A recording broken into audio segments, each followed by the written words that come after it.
നിങ്ങൾ എല്ലാവരും ശ്രദ്ധിച്ച കാര്യമാണ്. കേരളത്തിൻ്റെ ആവശ്യം വളരെ കൂടുതലാണ്.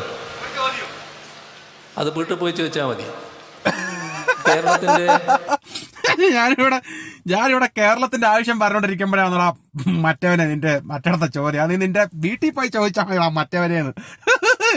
എടാ ഇവന്മാർ വോട്ട് ചോദിച്ച് വരുമ്പോഴും ഇതേപോണക്ക് നിന്റെയൊക്കെ വീട്ടിൽ പോയി ചോദിക്കാൻ പറയാനുള്ള ആർജവം ഉണ്ടാവണം കേട്ടോ. എത്രയൊക്കെ കോടികൾ മുടക്കി എത്രയൊക്കെ ഇന്റർവ്യൂകൾ നടത്തിയാലും എന്തൊക്കെ പിയർ വർക്ക് ചെയ്തിട്ടും കാര്യം എന്താ? ഇടയ്ക്കിടയ്ക്ക് തനി സ്വരൂപം ഉള്ളിൽ നിന്ന് ഇങ്ങനെ പുറത്ത് ചാടിക്കൊണ്ടേയിരിക്കും.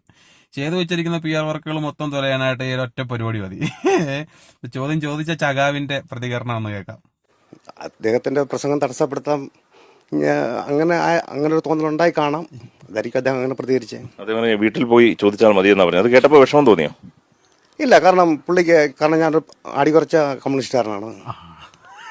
കാരണം പുള്ളിയുടെ തന്തയ്ക്ക് വിളിച്ചാലും കുഴപ്പമില്ല, ഞാൻ അടിയുറച്ച ഒരു അടിമയാണ്. അതുകൊണ്ട് ഞങ്ങളുടെ തള്ളക്കെ വിളിച്ചാലും തന്തയ്ക്ക് വിളിച്ചാലും ഞങ്ങൾക്ക് ഒരു വിഷമവുമില്ല. ഞങ്ങൾ ചിരിക്കും.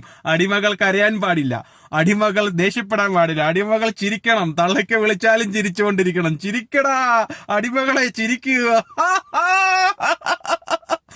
ഊൾപ്പണ്ടാ നാരുകളെന്നൊക്കെ ആ മീശ പഠിച്ചു കളഞ്ഞിട്ട് ഒരു സാരി എടുത്ത് ചുറ്റി തലയിൽ കുറച്ച് മുല്ലപ്പൂ എടുത്തല്ല കുണ്ടനോ പാലത്തിനും പോയി കുഞ്ഞിക്കടാ കുണ്ണാളെ എന്നൊക്കെ പറ്റിയ പണിയാത്ത. തന്തയ്ക്ക് വിളിച്ചാലും തള്ളക്ക് വിളിച്ചാലും ഞങ്ങളെ ചക്കാവാണെന്ന് പറഞ്ഞു പിന്നെ അവന്റെ ഒക്കെ മുമ്പിൽ പോയി കുണിഞ്ഞിക്കാനുള്ള നിന്റെയൊക്കെ ഒരു തന്തയ്ക്ക് പറഞ്ഞ ഗുണം കാണിക്കണം മൈരുകളെ.